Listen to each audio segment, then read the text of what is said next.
Bienvenue dans Capital Humain 3.0, le podcast qui explore les nouvelles façons de penser le travail, le leadership et la transformation des organisations.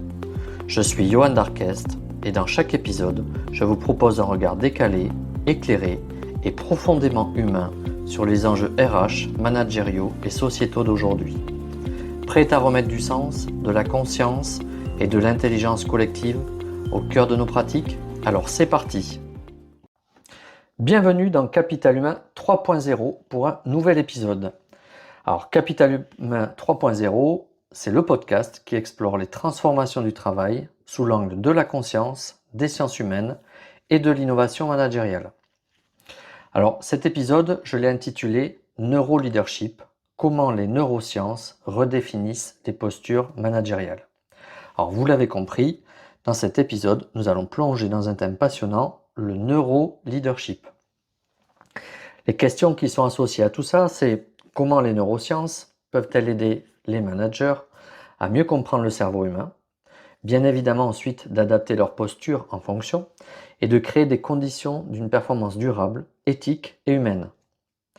Installez-vous confortablement, on va parler d'amygdale, de cortex préfrontal, d'intelligence sociale, de stress chronique, de feedback efficace et d'organisation apprenante. Alors je suis très heureux de partager cet épisode avec vous parce que c'est un domaine qui m'est cher, tout ce qui est lié aux neurosciences, au leadership.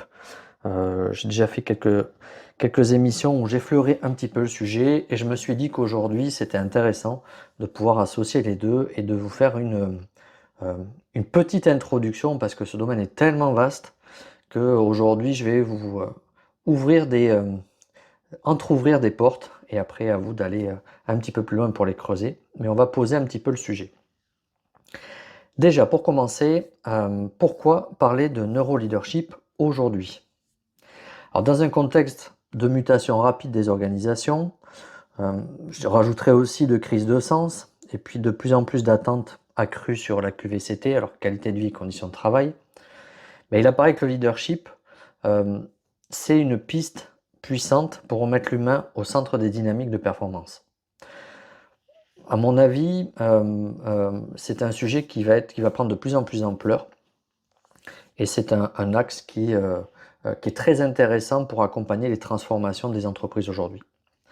Donc les neurosciences cognitives et affectives aussi, précisons, donnent l'accès à des connaissances clés sur plein de points. Alors, notamment sur 4 points, je vous ai répertorié. Le premier, c'est le fonctionnement du cerveau en situation de stress, d'incertitude et de surcharge. Premier point. Le deuxième point, c'est les mécanismes de motivation intrinsèque, notamment avec les hormones de la dopamine et de la sérotonine. Les biais cognitifs qui altèrent nos jugements.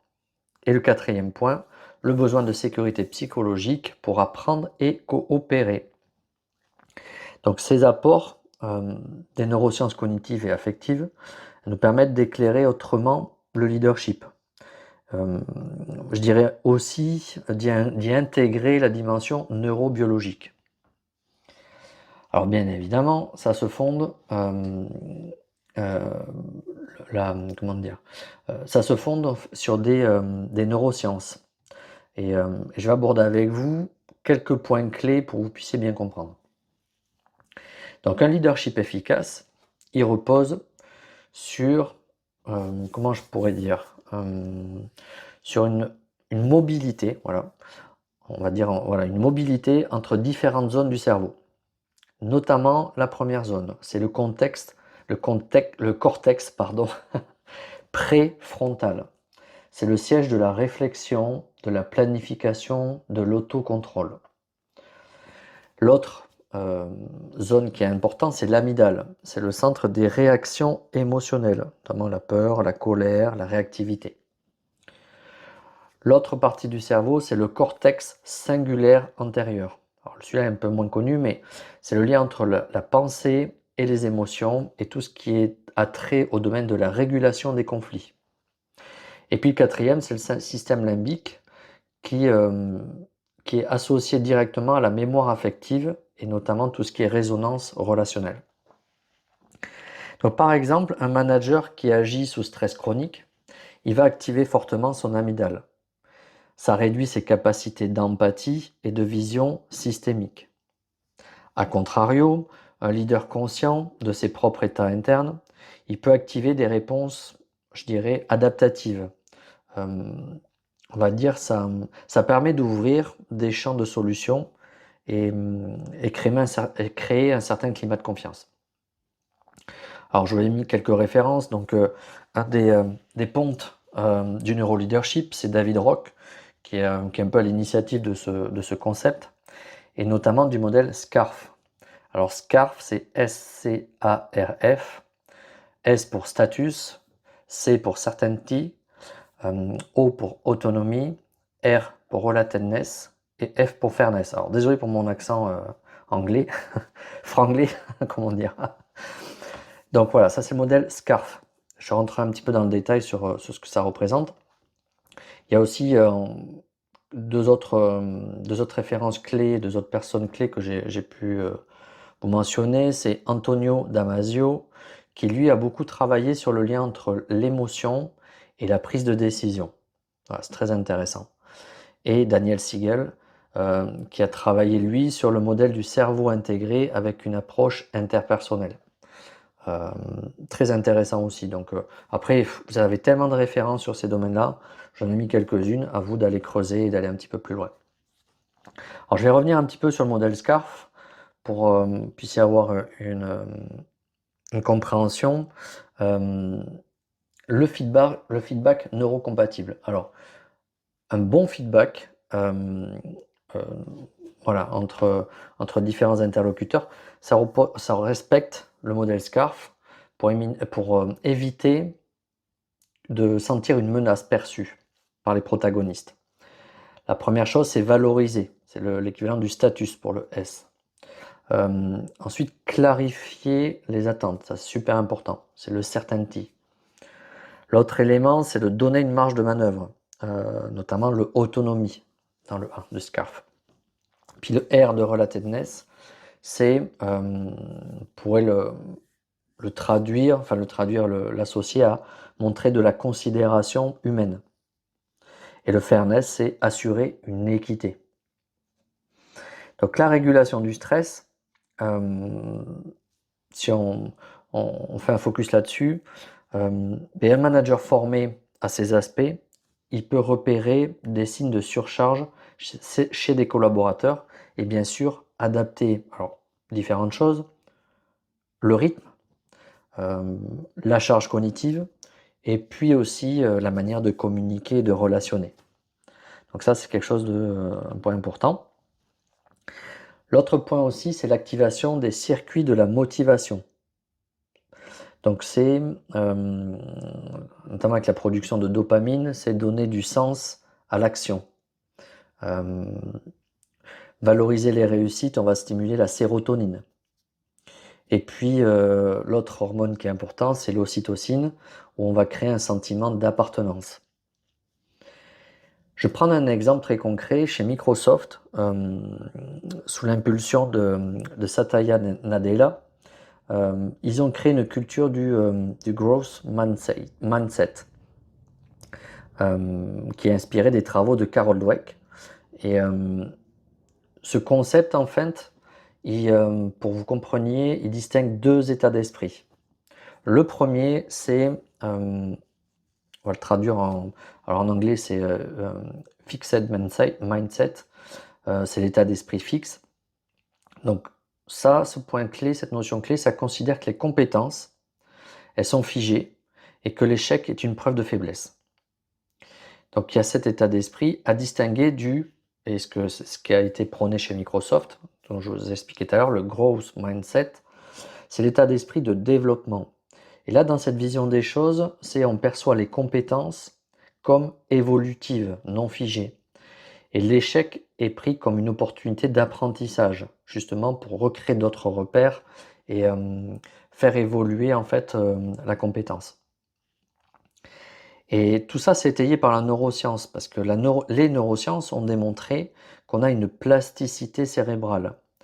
Cette plasticité cérébrale, ça permet de créer de nouvelles connexions neuronales tout au long de la vie. il y a des arborescences cérébrales qui sont des fois pas sollicitées ou sous-sollicitées. Et en fait, en vivant des expériences dans l'entreprise, sont des apprentissages. Et ces apprentissages vont créer d'autres territoires, de nouvelles limites. Et ça va activer d'autres zones cérébrales parce que ce sont comment dire, des réflexes au quotidien qu'on n'a pas l'habitude à avoir. Et en poussant les collaborateurs justement à cette nouvelle, ces nouvelles connexions et notamment avoir de nouvelles compétences à sortir de leur zone de confort, voilà, ça permet de réactiver d'autres zones cérébrales et puis de pouvoir évoluer.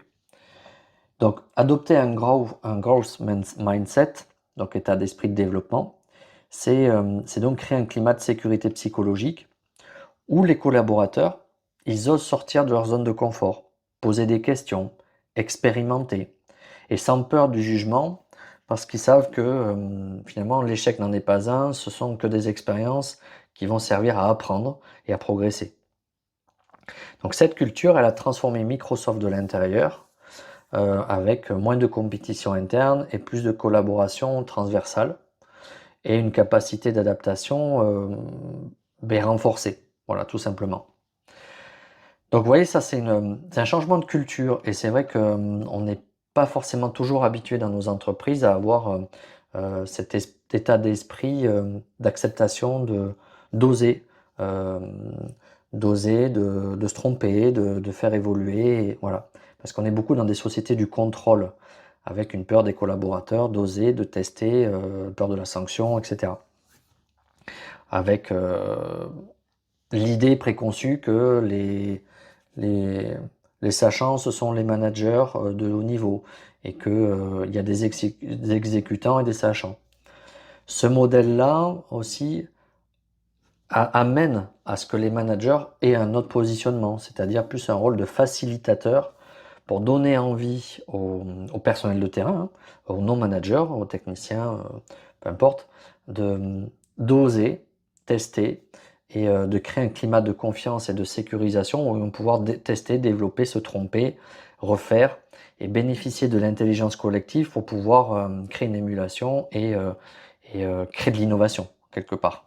Voilà.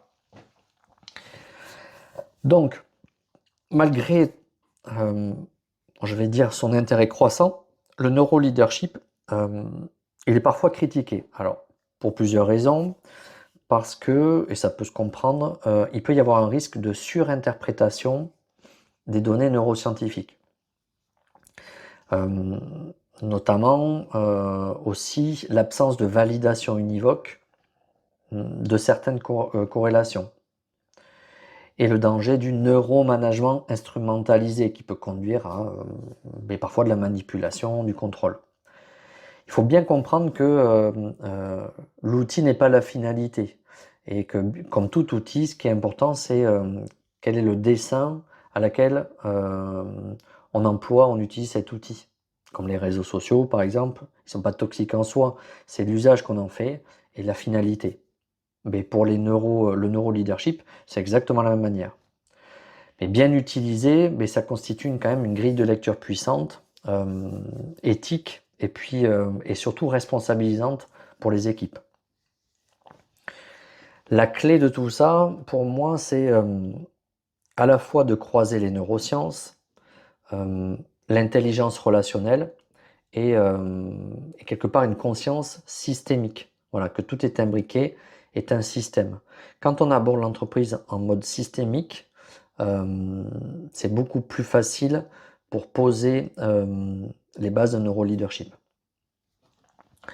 Alors, on va faire un peu de prospective et on va se dire, est-ce que le neuroleadership, c'est un leadership du futur?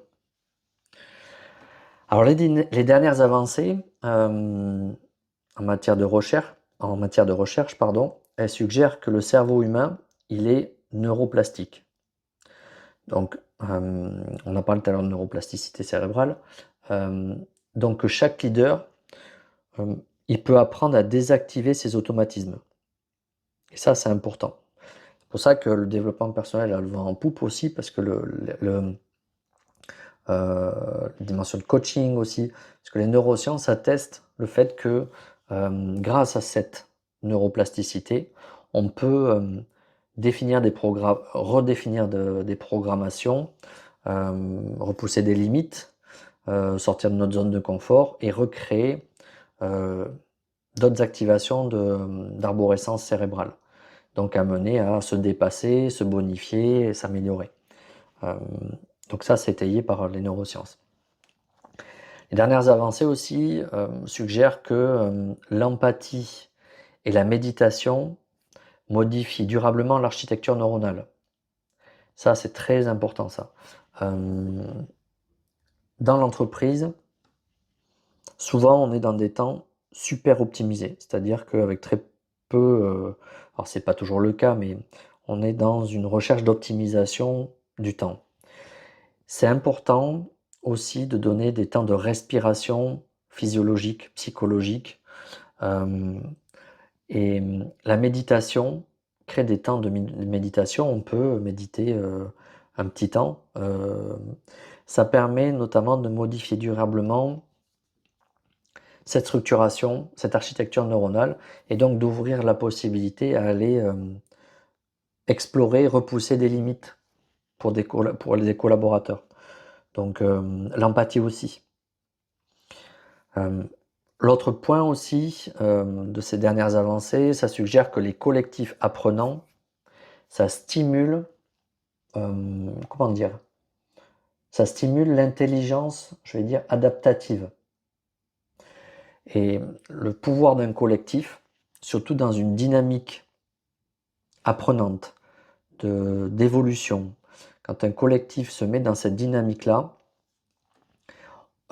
ça crée voilà, une stimulation d'intelligence collective pour faire émerger une meilleure adaptation du collectif face à une organisation, une évolution de contexte, et aussi faire émerger une plus forte créativité. Et ça, aujourd'hui, les dernières recherches en sciences, en neurosciences, en fait, ont montré ça. Donc c'est très intéressant. Donc des approches comme le mindfulness, on va dire le mindful leadership, donc méditation et gestion de l'attention, ça peut être très porteur. Le neurocoaching, basé sur la mécanique cognitive, et notamment le dépassement de soi et dépasser ses limites pour recréer de nouveaux périmètres d'exploration pour un collaborateur, c'est super important. Et puis, autre chose, les pratiques de cohérence cardiaque et de focus attentionnel. Ça, c'est important quand on a des travaux et quand des exigences au travail très fortes en termes d'attention pour le collaborateur. Le fait de pratiquer plusieurs fois par jour la cohérence cardiaque, alors ça prend très peu de temps, ça prend quelques minutes, ça permet de renforcer le focus attentionnel. Voilà, parce que justement, on recrée une synergie et une harmonisation entre toutes les aires cérébrales qu'on a évoquées tout à l'heure, les 4 zones. Et c'est super important. Ça peut paraître anodin, mais pas du tout. Et aujourd'hui, il y a des recherches qui l'ont montré que la cohérence cardiaque, ça améliore cette fluidité et cette synergie, cette synergie de communication entre les aires cérébrales, cette harmonie. Voilà. Donc, ces approches-là vont redéfinir petit à petit les rôles de managers de demain. Et notamment, on peut imaginer des managers qui sont à l'initiative de proposer du mindful leadership, du neurocoaching, de la cohérence cardiaque par exemple, pour créer des espaces, temps pour leur équipe, pour pouvoir se nourrir avec ces approches. Alors on pourrait penser que c'est du temps perdu, mais c'est quelque part, c'est dans la recherche aussi d'efficacité et de mieux-être pour les collaborateurs. Mais c'est peut-être du temps perdu au début. Ça prend pas beaucoup de temps, mais ça a des effets très porteurs sur la durée. Voilà quelques exemples. Donc pour conclure sur cet épisode, bien évidemment pour aller beaucoup plus loin, mais c'était juste l'idée de vous amener, vous ouvrir quelques portes, à vous de les enfoncer ces portes et d'aller beaucoup plus loin. Mais moi, je vous dirais que le neuroleadership, ce n'est pas une mode. Moi, je dirais même, pour aller plus loin, que c'est un changement de paradigme. On va dire une invitation, une invitation à être un leader plus conscient, plus régulateur, plus humain. Alors moi, je m'adresse à vous, et vous, comment réagissez-vous sous stress? Quelle partie de votre cerveau dirige vos journées de travail? Alors je vous laisse avec cette réflexion. Et être manager, c'est peut-être avant tout être un régulateur de vos systèmes neuronaux. Et je pense que c'est un sujet qui vaut la peine d'être creusé et qui va prendre de plus en plus d'ampleur dans les évolutions en termes de pratiques managériales. En tout cas, je vous remercie énormément pour votre écoute. Et puis, je vous donne rendez-vous très bientôt pour un épisode de Capital Humain 3.0. D'ici là, prenez soin de vous et je vous dis à très bientôt. Au revoir. Merci d'avoir écouté cet épisode de Capital Humain 3.0. Si ce contenu vous a plu, je vous invite à vous abonner sur votre plateforme préférée et à laisser un avis ou un commentaire. C'est le meilleur moyen de soutenir le podcast et bien sûr de le faire rayonner. Vous pouvez aussi retrouver tous les épisodes sur Ocha via le lien en description. Et si vous souhaitez réagir, proposer un thème ou intervenir dans un prochain épisode, contactez-moi directement sur LinkedIn. À très bientôt pour un nouveau voyage au cœur du capital humain.